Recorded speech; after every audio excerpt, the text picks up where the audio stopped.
أنا العبد الذي كسب الذنوب وصدته الأماني أن يتوب.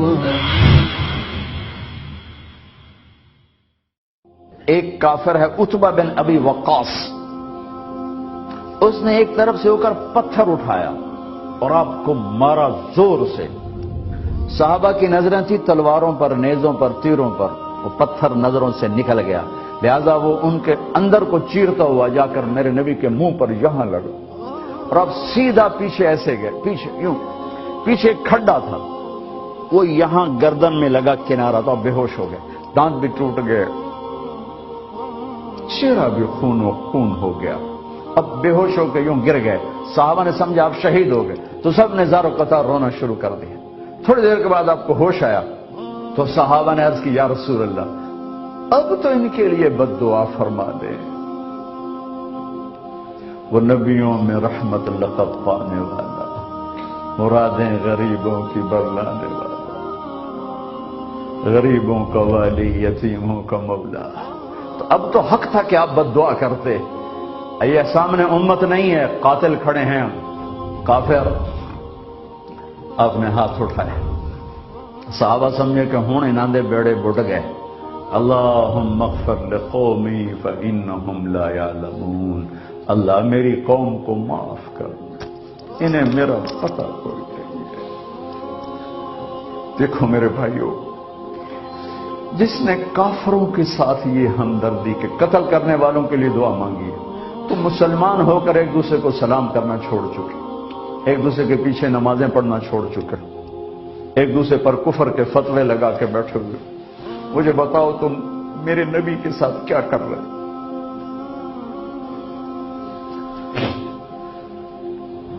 وہ تمہیں فرقوں میں بانٹ کر گئے تھے یا امت بنا کر گئے تھے؟ کیوں اس نادان کھیل میں اپنی زندگی برباد کرتے ہو؟ کیوں نہیں مسلمان بن کے رہتے ہو؟ اس امت میں اختلاف شروع سے ہے، ہمیشہ رہے گا. یہاں تک نہ جاؤ کہ ایک دوسرے پر کفر کے فتوے. جنت میں کون جائے گا؟ سنیوں نے کہا وہابی کافر، وہابیوں نے کہا سنی کافر، بریلیوں نے کہا دیوبندی کافر، دیوبندیوں نے کہا بریلوی کافر، شیعہ نے کہا سنی کافر، سنی نے کہا شیعہ کافر. جنت میں کون جائے گا؟ کچھ تو بھائیو میرے نبی کی محنت کی قدر کرو. میرے نبی تو غیروں کو اپنا بنانے آئے تھے، ہم نے اپنوں کو غیر بنا دیا. جو نفرت کی آگ وہاں بھڑک رہی ہے یہاں مت بھڑکاؤ.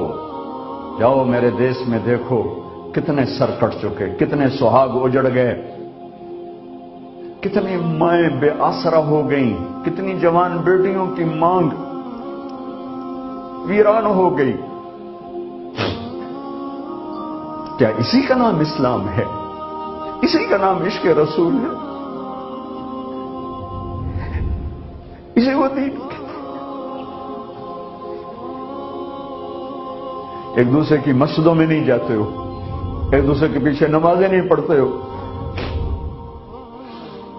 جنت کے ٹھیکیدار بن گئے ہو.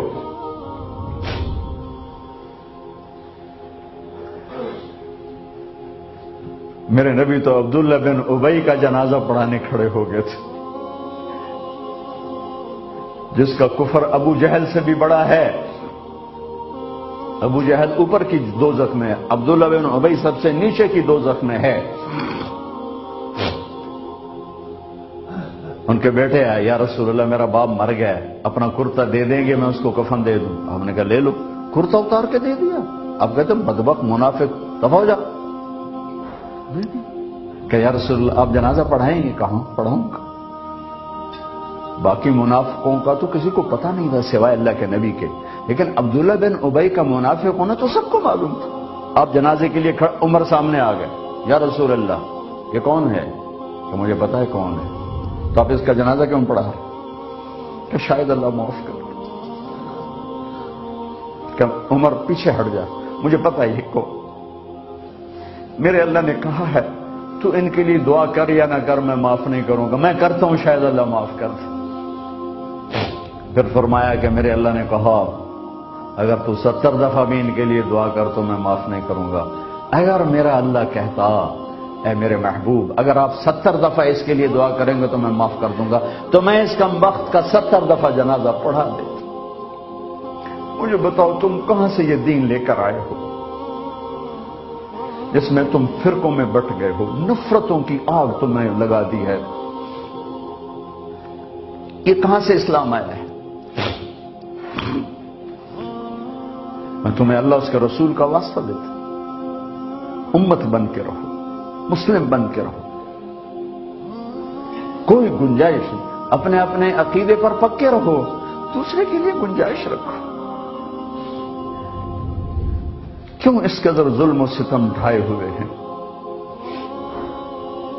میں نیا تبلیغ میں گیا، کالج سے نکلا، ہماری جماعت ایک گاؤں میں گئی، ایک مسجد میں، تو امام صاحب آئے، ہمیں ماں بہن کی گالیاں دی اور ہمارے بستر اٹھا کے باہر مسجد دھوو، کتے اندر واڑائے۔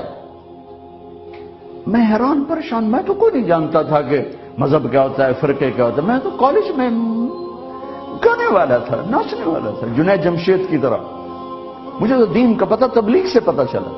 میں حیران پریشان کہ یہ مولانا صاحب کہہ رہے ہیں کہ یہ گستاخ رسول ہیں، اور مسجد دھو دو باہر کھڑے ہو، یہ مسجد میں کھڑے ہو کر ماں کی گالی دے رہے ہیں، بہن کی گالی دے رہے ہیں، تو پھر معیار دین کیا ہے؟ اتنی نفرت، اس قدر دوریاں۔ اگر ہم کافر تھے تو ہمیں گلے سے لگاتے، ہمارے نبی کی طرح ہمیں کھانے کھلاتے، ہمیں پانی پلاتے، پھر ہمیں بات سمجھاتے، لیکن ماں بہن کی گالیاں مسجد میں کھڑے ہو کر، امام مسجد۔ ہم پنجاب کے زمیندار ہیں، گالی دینا ہماری سرشت میں ہے، لیکن مسجد میں کانپ جاتے تھے کہ کسی کو الو کا پٹھا بھی کہہ دیں۔ ہمارے بزرگ بڑے بھی بہت گالیاں نکالتے تھے، لیکن مسجد میں کسی کو ضرورت نہیں ہوتی تھی کہ میرے والد مرحوم خود بہت غصے والے بڑے سردار آدمی تھے، تو چھوٹی چھوٹی بات پہ مار پٹائی گالیاں، لیکن میں نے نہیں اپنے باپ کو مسجد میں سنا غصے میں بھی کسی کو گالی دیتے ہوئے۔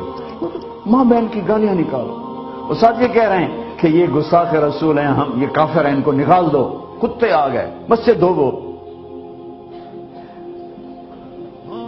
میرے نبی کے دور میں تو کافر آ کے مسجد میں رہتے تھے۔ میرے بھائیوں، جو میں عرض کر رہا ہوں، میں اپنا دکھڑا بیان کر رہا ہوں، اس کی سنگینی کو سمجھو۔ یہ پاؤنڈ ڈالر نہیں بچائیں گے جب ہم آپس میں ٹوٹ جائیں گے۔ اللہ نے مجھے دنیا میں پھرنے کا موقع دیا، بار بار دیا، اسی تبلیغ کے سلسلے میں۔ سب سے زیادہ میں اسپین میں جا کے دکھی ہوا، اور میرا دکھ یہ نہیں تھا کہ ہماری یہاں 800 سال حکومت تھی اور ختم ہو گئی، میرا دکھ یہ تھا، میں اس پہ رویا مسجد قرطبہ میں کہ جس وجہ سے اسپین تباہ ہوا، وہ ساری وجہ میرے دیس پاکستان میں موجود ہے اس وقت، اور ہوش نہیں ہے کسی کو۔ مذہب پر لڑائی، سیاست پر لڑائی، دین پر نفرت، سیاست پر نفرت، قوم پہ نفرت، صوبے پہ نفرت، پیشے پہ نفرت، نفرت نفرت نفرت۔